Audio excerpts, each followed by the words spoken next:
வணக்கம். நீங்கள் இணைந்திருப்பது சமூகத்தின் பிரதான செய்திகளுடன் இணைந்து கொள்ளும் நான் கஜிதா திருநாவுக்கரசு. விரிவான செய்திகளுக்கு முன்னதாக இன்றைய தலைப்புச் செய்திகள். பயங்கரவாத நிதி தடுப்பு சட்டம் மூலம் அரசியல் அமைப்பிற்கு உட்பட்டது உயர் நீதிமன்றம் தீர்ப்பு. QR குறியீடு மூலமான எரிபொருள் விநியோகம் தொடரும் நாடாளுமன்ற பிரதியமைச்சர் அனில் ஜெயந்த அறிவிப்பு. இலங்கைக்கு சர்வதேச நாணய நிதியத்திடமிருந்து $700 மில்லியன் நிதி பிரதியமைச்சர் அனில் ஜெயந்த தகவல். திரைசேரியில் பணம் பொங்கி வழியும் போது எரிபொருள் விலையை உயர்த்துவதா நாடாளுமன்ற எதிர்க்கட்சித் தலைவர் கேள்வி. கபில சந்திரசேனவின் மரணம் வீட்டிலும் CCTV பதிவுகள் இல்லை, நீதிமன்றத்தில் திடுக்கிடும் தகவல்கள் அம்பலம்.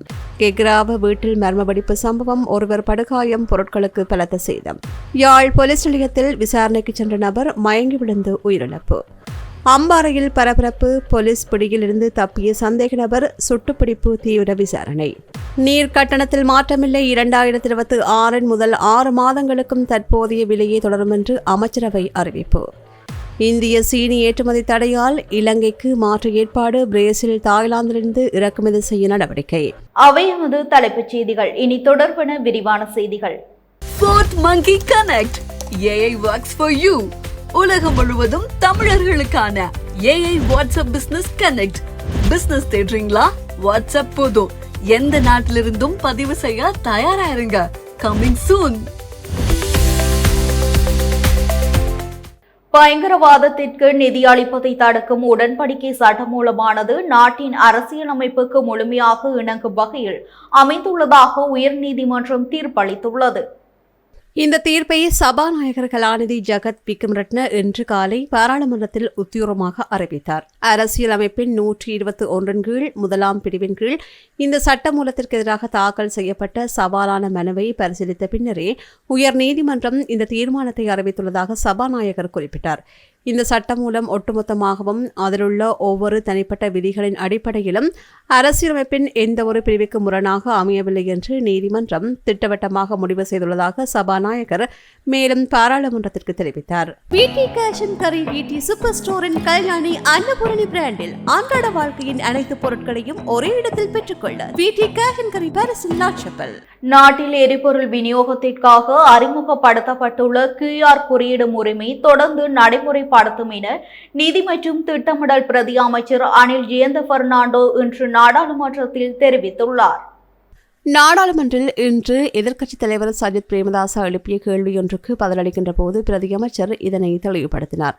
மத்திய கிழக்கு பிராந்தியத்தில் ஏற்பட்டுள்ள மோதல் நிலைமைகளை கருத்தில் கொண்டு எரிபொருள் பயன்பாட்டை ஒழுங்குபடுத்தும் நோக்கில் கடந்த 2026 மார்ச் மாத நடுப்பகுதியில் இந்த கட்டுப்பாடு முறைமை அறிமுகப்படுத்தப்பட்டது.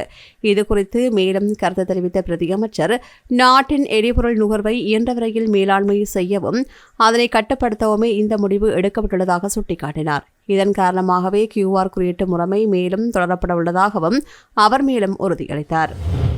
சர்வதேச நாணய நிதியத்தின் நீடிக்கப்பட்ட கடன் திட்டத்தின் கீழ் இலங்கைக்கு இம்மாதத்திற்குள் $700 மில்லியன் நிதி கிடைக்கப்பெற உள்ளதாக நிதி மற்றும் திட்டமிடல் பிரதி அமைச்சர் அனில் ஜெயந்த பெர்னாண்டோ தெரிவித்துள்ளார். இந்த நிதியானது ஒரே கட்டமாக அன்றி 2 தவணை கொடுப்பனவுகளின் மூலம் இலங்கைக்கு வழங்கப்பட உள்ளதாக பிரதியமைச்சர் மேலும் தெரிவித்தார். நாட்டின் தற்போதைய பொருளாதார மீட்பு நடவடிக்கைகள் மற்றும் கடன் மறுசீரமைப்பு செய்முறைகளை வெற்றிகரமாக முன்னெடுப்பதற்கு இந்த நிதி ஆதரவாக பயன்படுத்தப்பட உள்ளது. சர்வதேச நாணய நிதியத்தின் நிபந்தனைகளுக்கு அமைய அரசாங்கத்தினால் முன்னெடுக்கப்பட்டு வருகின்ற பொருளாதார சீர்திருத்த திட்டங்கள் நாட்டின் நிதி நிலைத்தன்மையை மேலும் பலப்படுத்த உதவும் என்று அரசாங்கம் பலத்த நம்பிக்கை வெளியிட்டுள்ளது. அரசாங்கத்தின் திரைசேரியில் பணம் பொங்கி வழியும் ஒரு தருணத்தில் மக்களுக்கு நிவாரணம் வழங்குவதற்கு பதிலாக மீண்டும் ஒருமுறை எரிபொருள் விலையை அதிகரிக்க நேரிடும் என ஜனாதிபதி தெரிவிக்கும் கூற்று எந்த அடிப்படையில் அமைந்தது என எதிர்க்கட்சித் தலைவர் சஜித் பிரேமதாச கேள்வி எழுப்பியுள்ளார். நாடாளுமன்றில் இன்று உரையாற்றிய போது எதிர்க்கட்சித் தலைவர் இந்த விவகாரத்தை முன்வைத்து காரசாரமான கேள்விகளை எழுப்பினார். இதுகுறித்து அவர் மேலும் தெரிவிக்கையில், திரைசேரியில் உள்ள மேலதிக பணத்தை பயன்படுத்தி எரிபொருள் விலை மற்றும் மின்சார கட்டண உயர்வை தடுத்து மக்களுக்கு உண்மையான விலை குறைப்பு நிவாரணத்தை வழங்க அரசாங்கம் உடனடியாக நடவடிக்கை எடுக்க வேண்டும் என்று சுட்டிக்காட்டினார்.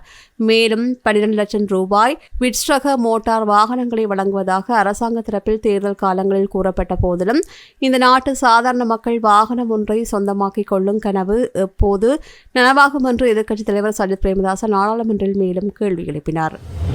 மர்மமான முறையில் உயிரிழந்த ஸ்ரீலங்கன் ஏர்லைன்ஸ் நிறுவனத்தின் முன்னாள் நிறைவேற்று அதிகாரி கபில சந்திரசேனவின் மரணம் தொடர்பான விசாரணையில் பல திடுக்கிடும் தகவல்கள் வெளியாகியுள்ளன.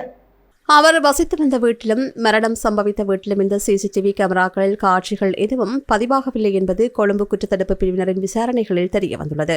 இந்த மரணம் தொடர்பான நீதவான் விசாரணை நேற்று கொழும்பு கோட்டை நீதவான் பெசான் அமரசிரன முன்னிலையில் எடுத்துக்கொள்ளப்பட்ட போது கொழும்பு குற்றத்தடுப்பு பிரிவினர் இந்த விடயங்களை நீதிமன்றத்திற்கு அறிவித்தனர். மரணம் சம்பவித்த வீட்டிற்குள் 2 வாகன நிறுத்துமிடங்கள் ஊடாக நுழைய முடியும். எனினும் கடந்த மே மாதம் 5ஆம் தேதிக்கும் மே மாதம் 7ஆம் தேதிக்கும் இடைப்பட்ட காலத்தில் வெளிநபர்கள் யாரும் வரவில்லை என்பது அந்த பகுதியின் பிற சிசிடிவி மூலம் தெரியவந்துள்ளது.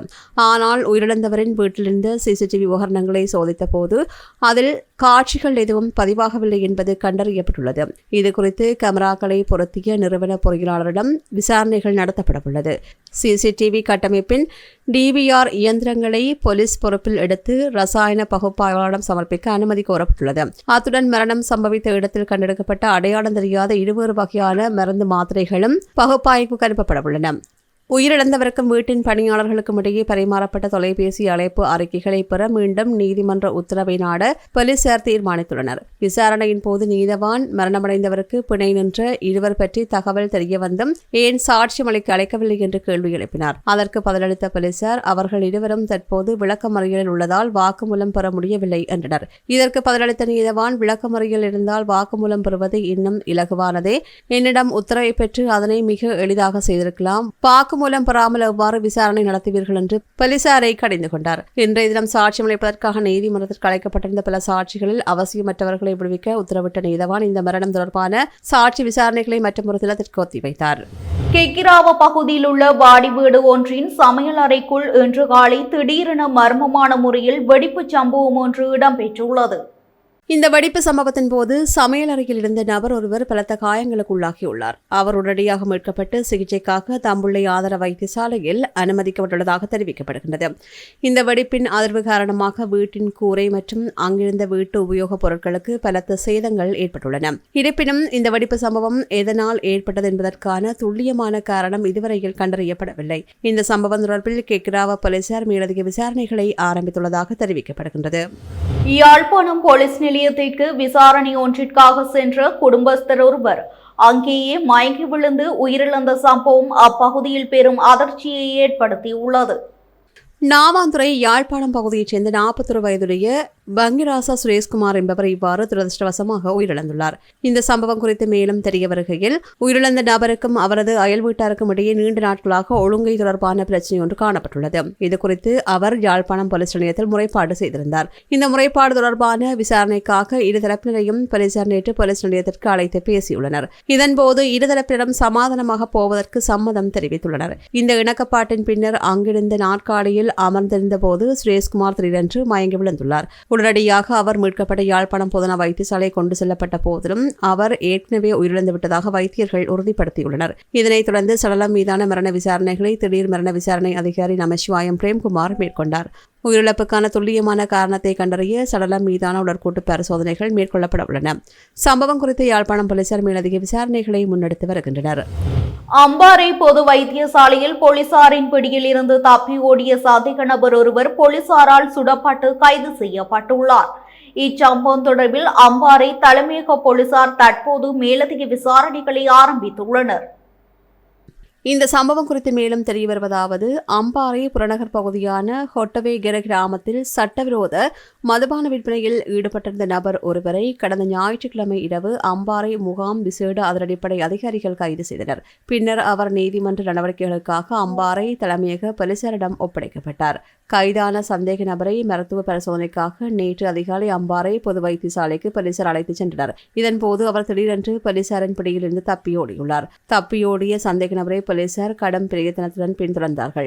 ஒரு கட்டத்தில் போலீசாரின் கையில் இருந்த துப்பாக்கியை பறிக்க சந்தேக நபர் முயன்றதாக தெரிவிக்கப்படுகின்றது. இதனைத் தொடர்ந்தே அவர் தப்பி செல்வதை தடுக்கும் நோக்கில் போலீசார் துப்பாக்கிச்சூடு நடத்தினர். சந்தேக நபரின் தொடை பகுதியில் துப்பாக்கிச்சூடு நடத்தப்பட்டு அவர் வெற்றிகரமாக கைது செய்யப்பட்டார். காயமடைந்த அவர் பலத்த போலீஸ் பாதுகாப்பிற்கு மத்தியில் தற்போது அம்பாறை பொது வைத்தியசாலையில் அனுமதிக்கப்பட்டு சிகிச்சை பெற்று வருகின்றார். இந்த சம்பவம் குறித்து கிழக்கு பிரிவுக்கு பொறுப்பான சிரேஷ்ட பிரதி போலீஸ் மா அதிபர் சட்டத்திரணி மருண ஜெயசுந்தரவின் பணிப்புரைக்கு அமைவாக உயர்மட்ட விசாரணைகள் ஆரம்பிக்கப்பட்டுள்ளன.